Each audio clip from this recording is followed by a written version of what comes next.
Hi, my name is David Lin, and I'm the Chief Science Officer at Global Footprint Network. I'm joined today by several colleagues, and we've prepared this video to discuss the ecological footprint and biocapacity accounting and its relevance to Slovenia and its regions.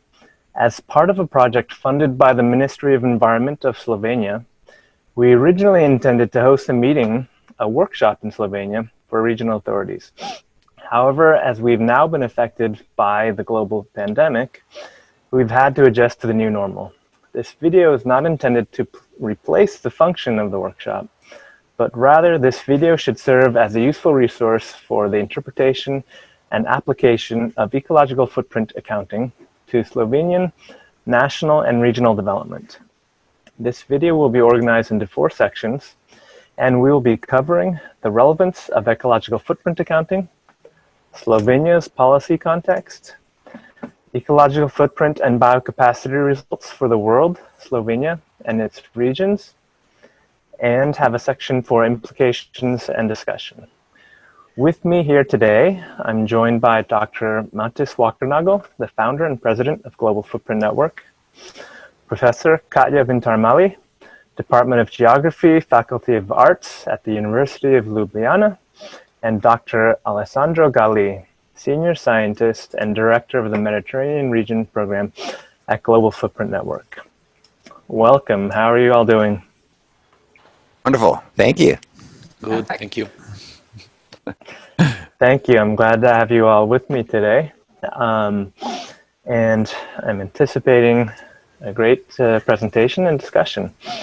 To start, Matis will be speaking on the relevance of ecological footprint and biocapacity accounting. Matis. Thank you so much, David, and welcome everybody. Let me just give you the background to ecological footprinting, and I'm going to start with a plane, because in the end, driving sustainability is pretty much like flying a big plane. What do you need to know as a pilot to steer your plane safely to the direction you want to go? And that's the same question you should ask yourselves for sustainability. What do you need to know as Slovenia to be an effective pilot?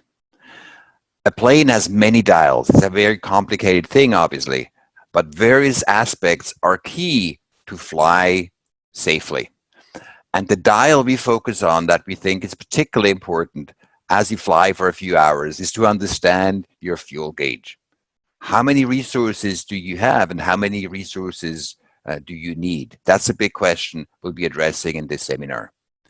Because we are living in a new world. Back in the old days, the human enterprise was quite small compared to the biosphere. But today, the human enterprise has become the dominant force. We call it the Anthropocene. And that is changing the rules of the game. Now, there's a lot of evidence that we're using more than what we have. You may have heard of planetary boundaries or we overshoot, etc. But how do we operationalize this complex new situation where our resource demand has become so big compared to what Earth can renew? Essentially, what we depend on most is what some people call the life support system of spaceship Earth, or our planet. The life support system provides us with everything we need: food, water, energy, etc. So there are many conditions that are needed to make the life support system effective. You have to have the right climate, biodiversity, nutrients, the right nutrients. We need the sun to power it, etc. And that all enables regeneration, the ability of nature to rebuild biomass and the key food ingredient for life. So we at Global Footprint Network, we look at the world from that perspective, from the perspective of regeneration, as the most significant physically, materially limiting factor for the human economy. What do we mean by regeneration? There are 3 key points I want to mention. One is it's the main biological asset. It's what gives us the ability to live on this planet. And even fossil fuels, in the end, are much more limited by regeneration of the biosphere than what's underground.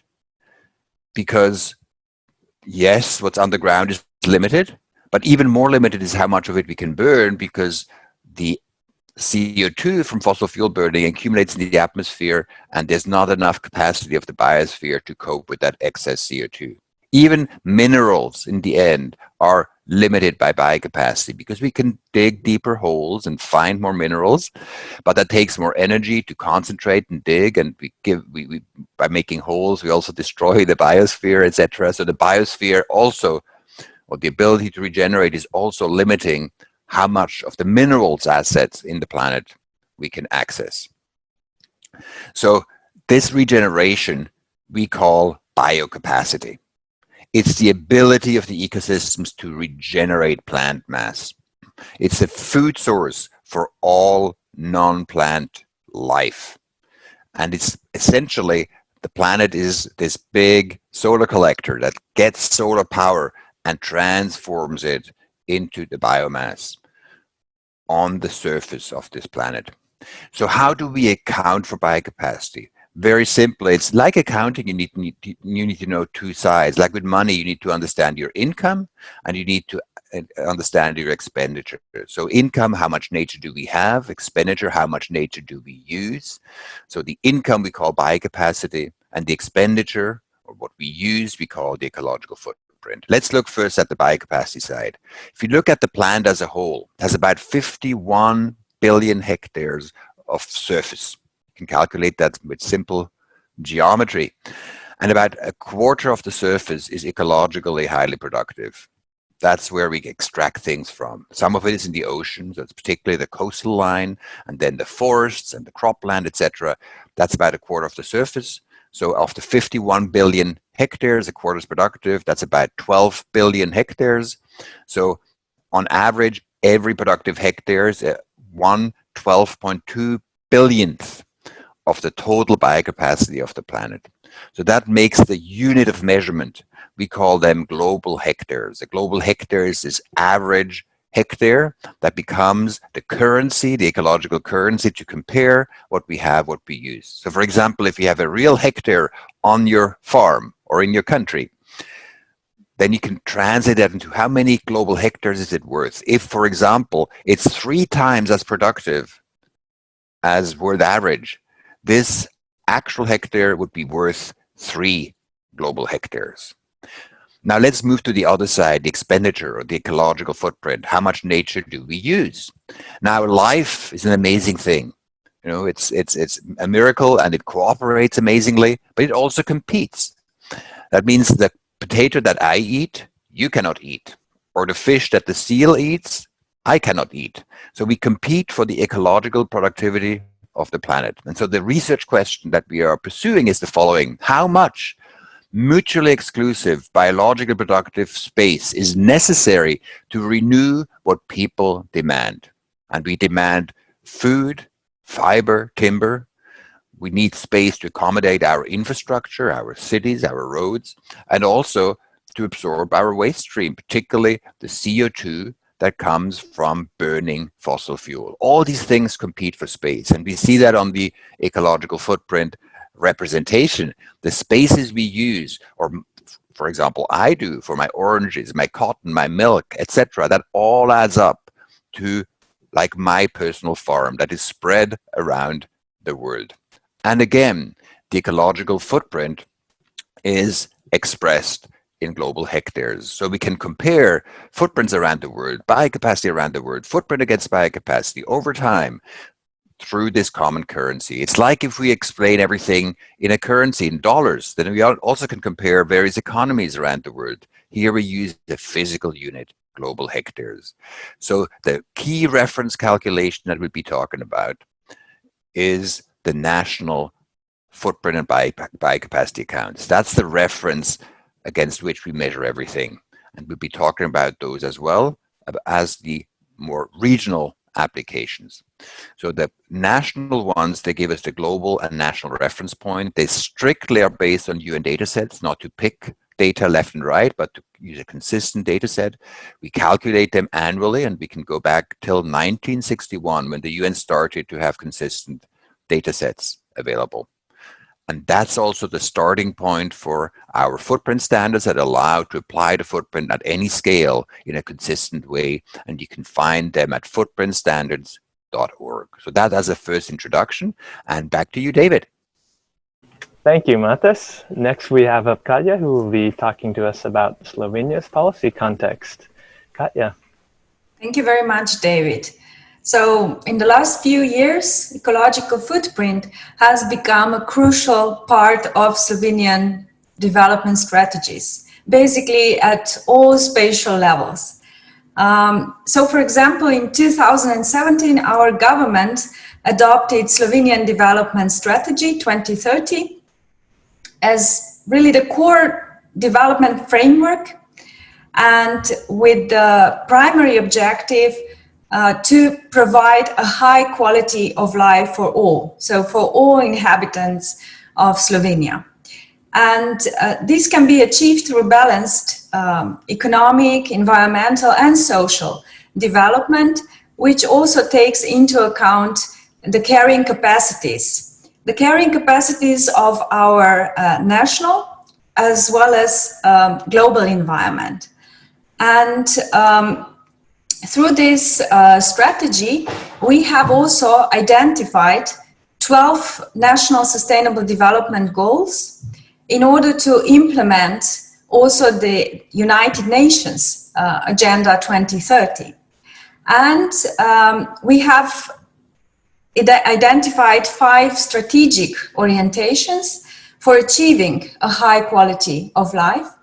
And those orientations are an inclusive, healthy, safe and responsible society, learning for and through life, a highly productive economy that creates added value for all, well-preserved natural environment, and of course, high level of cooperation, competence and governance efficiency. And in order to monitor the implementation of the strategy, numerous so-called performance indicators were identified as well. And ecological footprint is one of 3 performance indicators in the field of sustainable natural resource management, which is our goal 9 out of 12 that I mentioned before. And we set ourselves a goal, and that is to reduce the ecological footprint of Slovenia by approximately 20% by 2030. So that is from 4.7 global hectares per person to 3.8 global hectares per person in 2030, of course. So the goal, the same goal, the goal of the reduction of our ecological footprint is also included in the National Environment Protection Program from 2020 to 2030, which was adopted a few months ago in March this year. And the third level is the level of Slovenian regions, where ecological footprint was identified as leading environmental indicator to assess the use of natural resources. And it was therefore included in the process of designing and monitoring of regional development programs for the period 2021 to 2027, so for the next 7 years. In this way, appropriate measures will be introduced at the national and regional level, contributing to the reduction of Slovenia's ecological footprint in accordance with the goals set by Slovenian Development Strategy, which, as you have probably noticed, is our sustainable development strategy. So to guide further development, it is extremely important to have data on the distribution of the ecological footprint, especially in relation to regional and national biocapacity. And this makes it easier for us to identify our strengths and weaknesses, as well as, of course, most important, our long-term opportunities. And I think that now David will be sharing the ecological footprint and biocapacity results for the world, Slovenia, and Slovenian statistical regions. Thank you, Katja. To start, I'd like to provide a little bit of context at the global level. And If we think about how many people are on Earth, there's about 7.5 billion of us right now. And when we look at the number of productive hectares on Earth, there's about only 12.2 billion hectares that can provide life support for humanity. And when we divide one by the other, what you see is that there's only about 1.6 hectares per person on Earth. That's the amount of biocapacity that we have. In terms of how much we consume, we can take that 7.5 billion people and look at how many hectares per capita it takes to support our consumption demand. And we each take, globally on average, about 2.7 global hectares. And when you add that up, we get about 20.5 billion global hectares. In 2019, we can look at that ratio of our demand on Earth's regeneration, and that ratio was 1.75. In 2020, as a result of the pandemic, our current estimates suggest that that ratio has dropped to 1.56. So it's not all bad news, but we have a ways to go. Essentially, this means that we use 1.6 Earth's worth of regeneration. Beyond just what humanity demands, we also need to consider the preservation of nature in order to maintain biodiversity. We know that maintaining biodiversity is critical for the functioning of our ecosystems, and it has been suggested by E.O. Wilson that we would need to preserve half of the Earth in order to maintain 85% of the existing biodiversity. That increases our ratio by a factor of 3. If we think about our consumption like we think about spending our income, it means that on August 22nd, we spend the entire year's worth of income. This day, August 22nd, is what we call Earth Overshoot Day. This is a major campaign that we run every year, and each year there's more and more recognition of the importance of monitoring our biological resources. In 2019, even the Pope helped bring attention to our global resource situation. If we look at the global trends, we can see that humanity's footprint surpassed Earth's biocapacity sometime in the early 1970s, and it's continuing to grow. At country levels, we have results for over 200 countries, territories, and regions for ecological footprint and biocapacity, with time series starting as early as 1961. You can see the results for all the countries at data.footprintnetwork.org. And in particular for Slovenia, let's take a closer look. In 2016, we see that Slovenia had a per capita biocapacity of 2.2 global hectares and an ecological footprint per person of 5.1 global hectares. This means Slovenia runs a biocapacity deficit of 2.9 global hectares. In terms of the global context, Slovenia has more biocapacity per person than the world average, but also a larger footprint per person.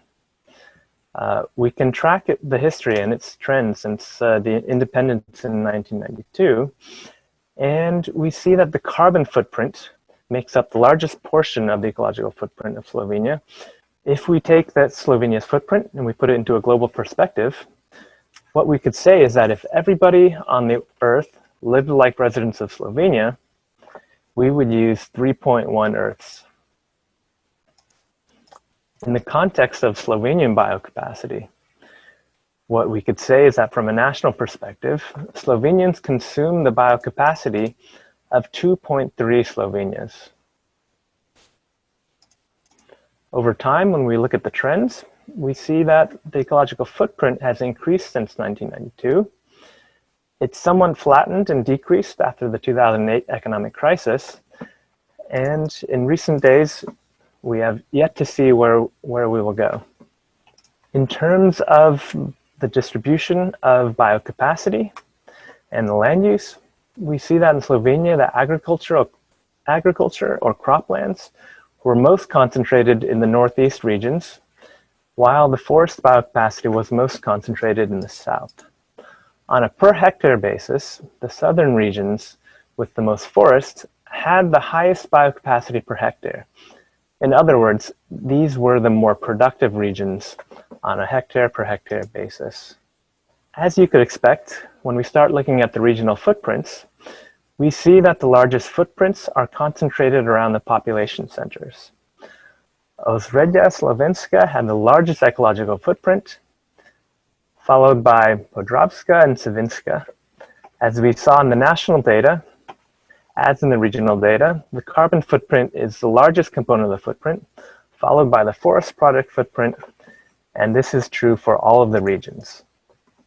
When we compare the biocapacity and the footprint of each region, what we found is that 9 out of the 12 regions were in biological deficit, and the regions with the largest deficits were the same regions that had the largest ecological footprints.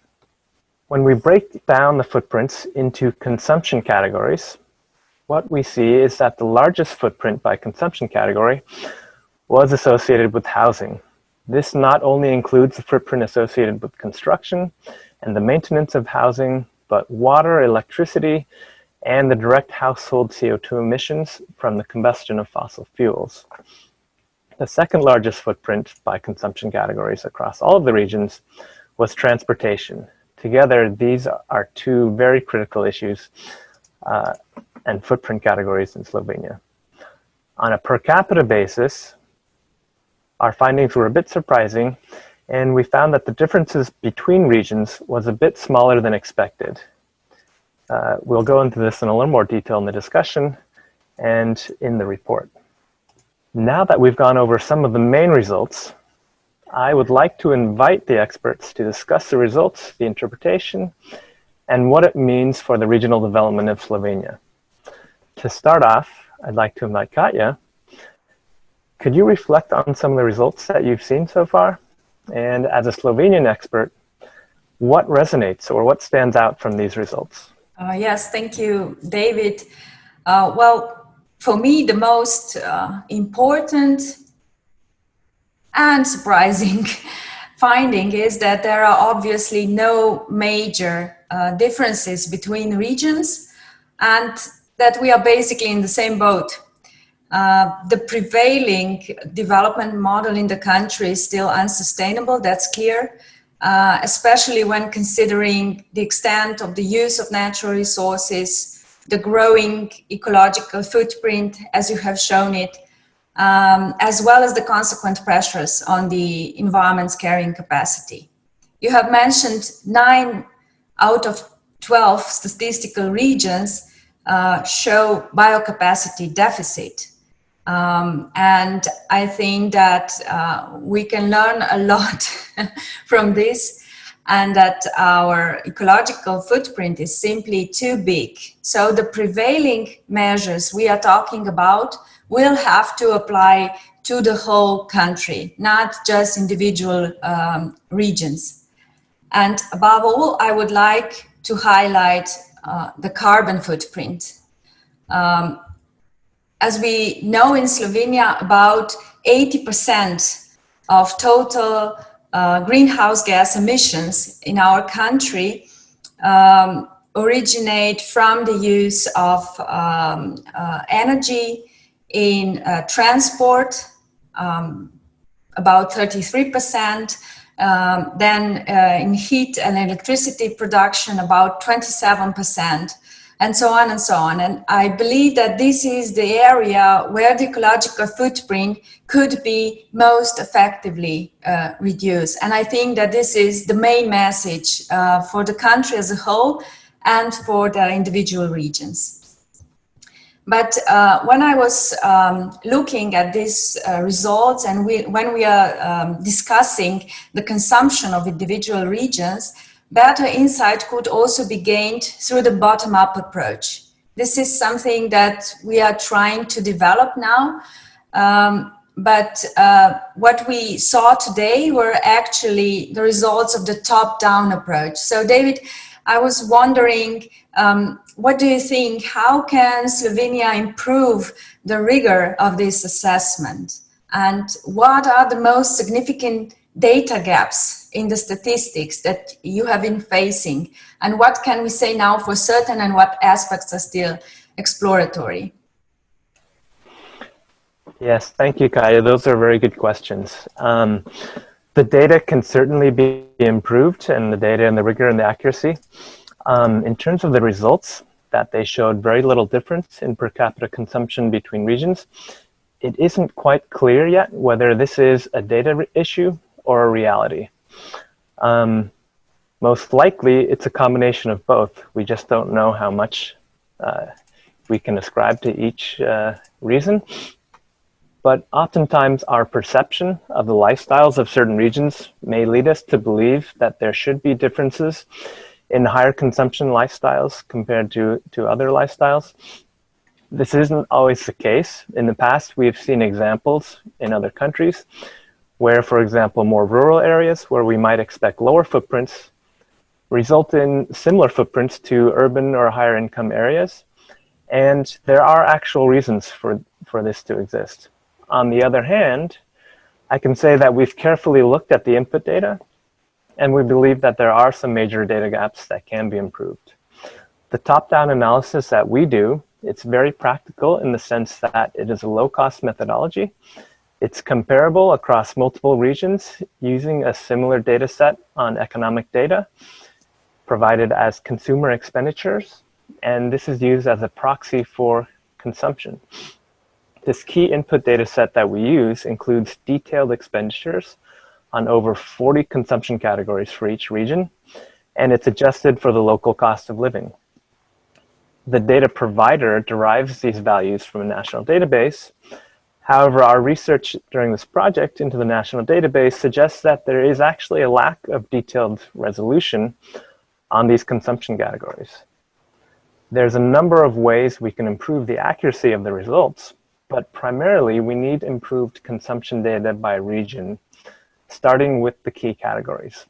For housing, I would say the major determinants of footprint can be accurately accounted for with statistics on household energy use per capita, regional CO2 intensity of energy production, or average living space per capita, for example. And for transportation, measures like vehicle kilometers traveled per capita is going to be a key statistic. Most likely, these are examples of categories where we can improve statistics, and they will reveal some larger differences between regions. But expenditure data that we're using now, adjusted for the cost of living, is very likely the most appropriate for understanding consumption of the other categories, such as food, goods, and services. In the technical section of the report on the data, we're providing a detailed description of these gaps as well as recommendations. So thank you for this question. I invite the readers to, or watchers to read the report a little more in detail. But now I'd like to hear from all three of the experts on the topic of national and regional development. Specifically, I'd like to hear from Matis first. How do you see ecological footprint and biocapacity accounting support Slovenia and its regions to make important decisions in support of its own future success? Thank you, David. We cannot underestimate also the importance of data to make good decisions, and clearly this is just the first approximation of, we think, quite an important data set, because in the end, I think the confusion today is that people think natural resources are quite cheap, why should we worry? And that's exactly also the challenge, that we may not see the significance of resource security on the financial books. Just as an example, you may remember Cape Town in South Africa. They probably paid very little for their water supply, even though water is very scarce, and they nearly ran out of water. And so even though they didn't pay that much for water overall, without water, the value of the entire city becomes nearly zero. And that's the same for any economy. If you have an economy that depends on physical inputs, and the physical inputs are not adequately available, it becomes a significant stress and reduces the value of the entire economy. That's what I would like to explain to you in a series of graphs that may be slightly complicated, but it makes quite clear that as we invest in our future, particularly through infrastructure investment, building roads, energy systems, the way we build ourselves, it has a significant impact on our ability to either live well or to have challenges in the future. We call it the double risk. Let me explain. If you look at the last 60 years of humanity, it's essentially my lifespan, we see an increasing deficit spending, ecologically speaking, that we are overusing the planet.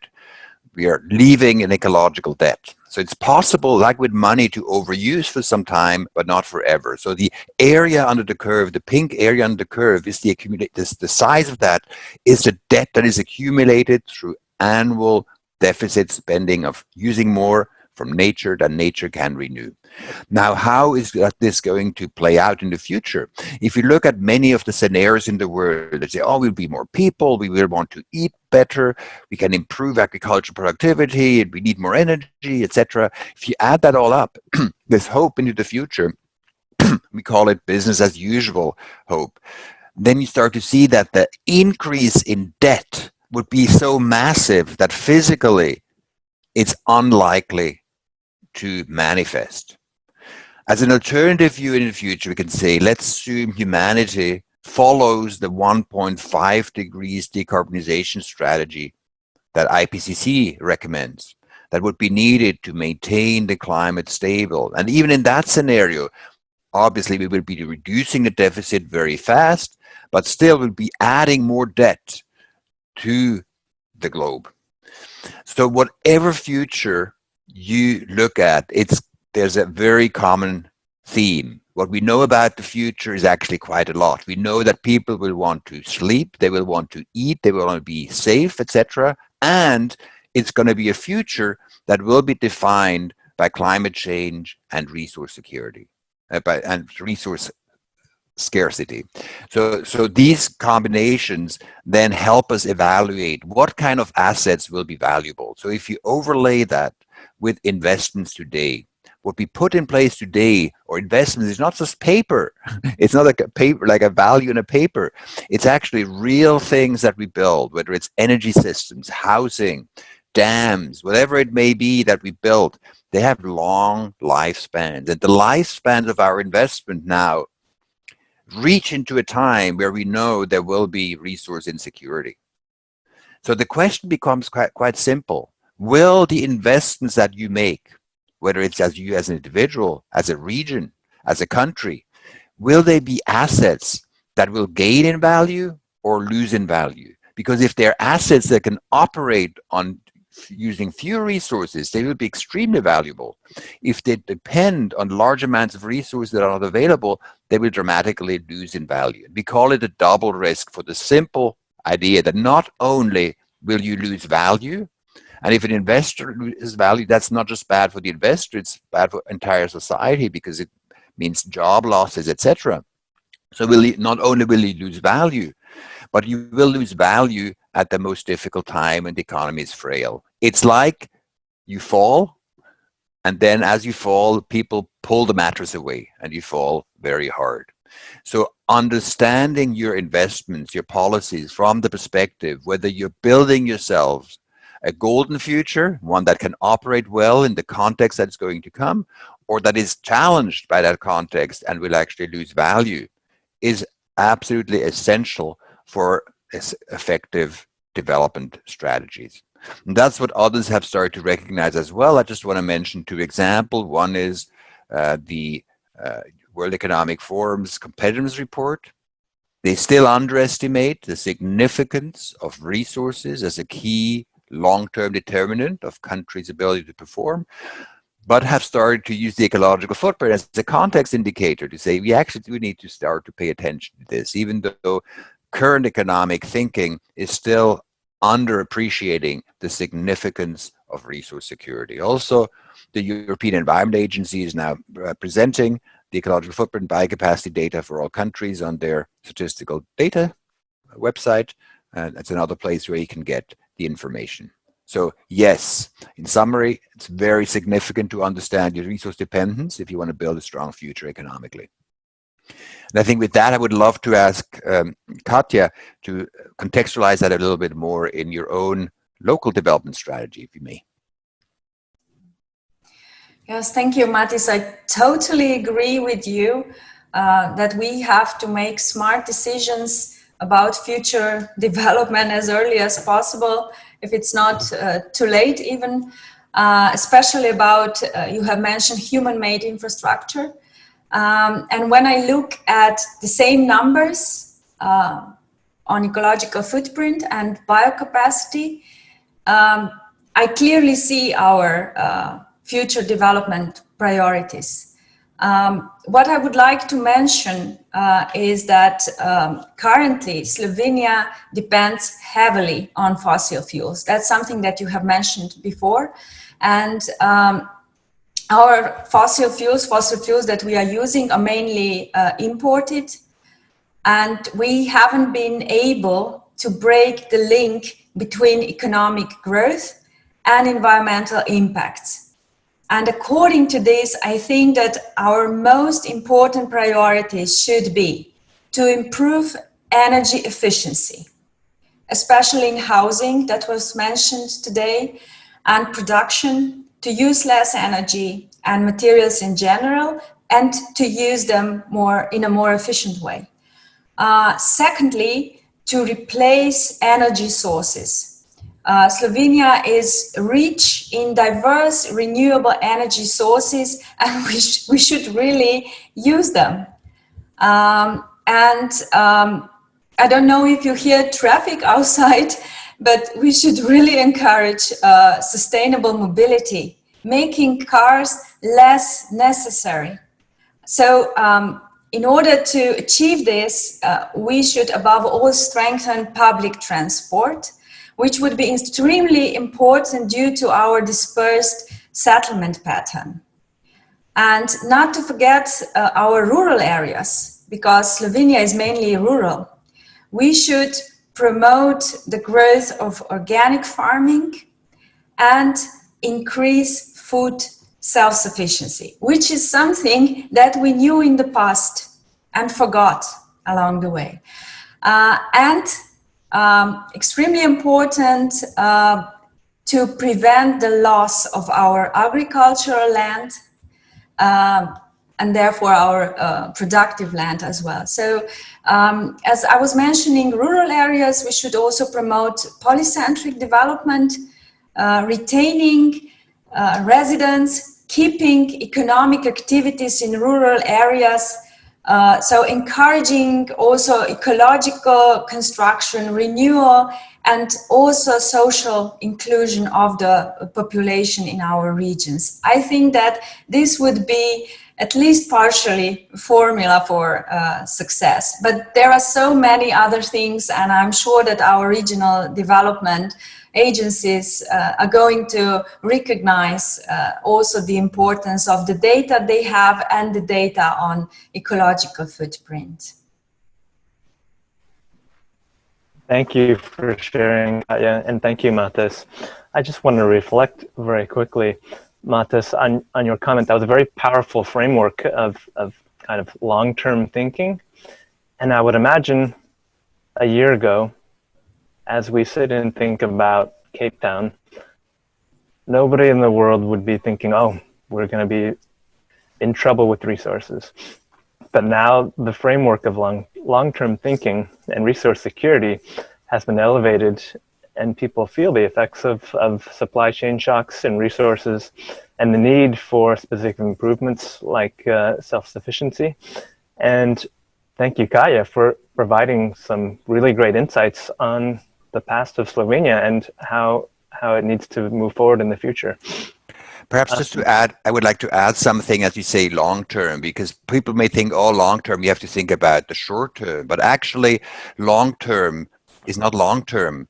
The value of your assets is a reflection of how they're able to operate in the future. So they already affect the present value of these assets.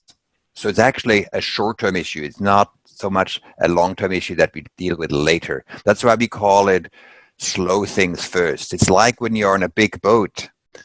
It's different from a speedboat. If you want to get in the right direction, the earlier you get on the right course, the more likely you'll be successful in avoiding the obstacle. So it's very much a present concern. I want to give a chance to Ale, who's had a lot of experience working with the ecological footprint and applications in the Med and in Europe, to answer the same question as well. How do you see footprint and biocapacity accounting support Slovenia and its regions in order to make important decisions about the future? Hello, thank you, David, and thanks to Katja and Matis for the presentation. I have to say that as all of you who are watching this video, I have been listening all the important and interesting information that my colleagues have provided to you. What I would like to make is a quick synthesis from my viewpoint on where I see footprint and biocapacity trends and information as helpful. I have been working with several national or local governments in the region, and there is one question which has always come at me, and is, what is the policy usefulness of the ecological footprint? How can we use this indicator to support policies, action, and strategies? And I'm going to touch on 3 points on what I think is the main value added of this indicator and this accounting tool. But I want to start with a simple sentence, that the value of an indicator is not just that of the data and the results it brings. There is also a big value in the process that this indicator and the use of this indicator helps create. So the 3 points I want to touch is the connection between the local situation and the global situation, and then the very important issue of coherence of the various policies that you have within your territory. And the third and final point is what I like to call the gap, the disconnect in between the scientific needs for sustainability and the policy, the governance needs for sustainability.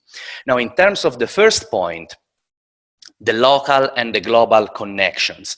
It's not by chance that today we have walked you through a story where we have started from the results at the global level. We see how humanity is using 1.6 planet, the equivalent of 1.6 planets, and then we have increased the zoom and we have started to look at the results for Slovenia and then the results for the region within Slovenia. This because one of the main features or aspects, capabilities of the ecological footprint is the capacity to connect all the different levels of analysis, from the individuals to cities, regions, nations, and entire humanity. So it really helps, let's say, from a data viewpoint, the usual way of saying think globally, act locally, which many are also rephrasing as think locally, act globally, because to some extent the two go hand in hand. And here I would say that, and Matis and David have hinted at this already with the Cape Town examples, over the past months we have seen very clearly that the world is extremely connected, and overconsumption in a country causes depletion of resources somewhere else. So really, wherever we work, we cannot anymore pretend that local resource management, for instance, is just a matter of local activities. So there is really a huge interconnection between activities all around the world, and this is one of the information that the ecological footprint wants to highlight, this global-local connection. The second point I mentioned before is the coherence of policies and actions. And here we have heard Katia before presenting the strategy for Slovenia 2030, and I have like the goal of the strategy is to ensure high quality of life for all through a balanced economic, social, and environmental development. Now, to be able to have this balanced development, we need, all societies, all of us, we need to transition from what has been the old school of managing our environment, really what can be summarized as silos thinking. So we look at environment, or we look at economic issues, or cultural, social issues. And even within the environmental issues, we look food consumption separated from silviculture and so on. So we really need to make a shift and shift from a silo thinking to a systemic thinking that is essential for sustainability. And this systemic thinking is what the ecological footprint tries to bring to the table. So we offer a framework that allows to analyze all the different sectoral strategies and to see if they are coherent in their goal and targets. And this is the second big added. So you can consider the ecological footprint as an umbrella indicator that is helping ensure an overall coherence in the direction that the country or the regions are taking. The third point is what I call this disconnect, or this gap between the scientific needs and the policy needs. What I mean by that, if you look from a pure scientific viewpoint, addressing sustainability can only come with a global approach, a very systemic approach that understands and realizes the interconnections of our ecosystems. But then when you look at the reality of how we implement and shape policies today, we know that most of the policies are taking place at national or subnational level. So we need, to some extent, to be able to integrate this level and to use different indicators. Some indicators that are more systemic give us the overall guidance. Other indicators that are more punctual, issue-specific, allow us to understand or drive and take decision on specific issues. So in this context, the ecological footprint is indeed one of the systemic indicators that help us understand the big picture first. And here I want to use one of my favorite example. The ecological footprint is the family doctor of the sustainability indicators. You are sick, you have fever, but you don't know what you have. You know just that something is not good. So you go to the family doctor to get the first screening and understand from him where the problem can be. And let's say you have a problem with your heart. So at that point, the family doctor points you to the expert. And this is exactly what I was referring to before. The ecological footprint is your family doctor, is pointing you to the overall problem, is identifying the main problem, and then points you to the specific, to the expert, meaning other indicators, punctual indicators that can help you act on that specific issues. And then as the family doctor, the ecological footprint can then be used to monitor how all the different interventions square back on the overall metabolism of your society. So this is really like the levels, the two levels where the ecological footprint can be useful. So again, I say the role of an indicator is not just associated with the numbers it brings, but also to the influence and the approach that it brings to the table, and how it influences the wider political and institutional context. So to close from my side, I think the key take-home point here is that you don't have to turn to the ecological footprint and the biocapacity for addressing an issue that we already know or a very narrow problem. We have to look and turn to the ecological footprint for a new approach to global and interconnected problems, an approach that is systemic and cross-sectoral. And here, I would say that success in ecological footprint terms comes in the shape of new approaches that are collaborative and participative, and new political and institutional setup, which are centralized, cross-ministerial or cross-departmental, that are participative because they bring on NGOs, local communities, and so on, and also involve data producers and data consumers. And this is especially important for what David was mentioning about the data gaps and the need to improve and fix the data gaps in order to develop a bottom-up assessment. These has to happen through a participative approach in which the data producers are working hand in hand with the later on consumers of these statistics. And that's it from my side. Thank you, Ale, for providing such a great relatable example. I guess I would summarize by saying, maybe you were saying that the footprint approach asks the biggest questions first. You covered so much, from talking about connecting spatial scales to connecting different levels of decision-making, from individuals to governments, breaking down silos. I can't agree more that what we need is an integrated and holistic approach to go along with the specific approaches that we have now. I'd like to invite Katja or Matis to share any reflections. Maybe I would like to add that Slovenia is a high-income country. And you have mentioned the bigger picture. I think we have also certain international responsibilities. It's not just only about national and regional, it's also about international. I'd like to say one last comment, and that is that, to me, in the time of climate change and disruptions and pandemics, a sustainable approach is an approach for economic success, and it's necessary. I'd like to thank our experts for joining us today and point you to our last slide, which has links to our further resources, web pages, data, and our contact information. Feel free to reach out to us with any questions. Thank you. Bye-bye. Ciao. Thank you. Bye-bye.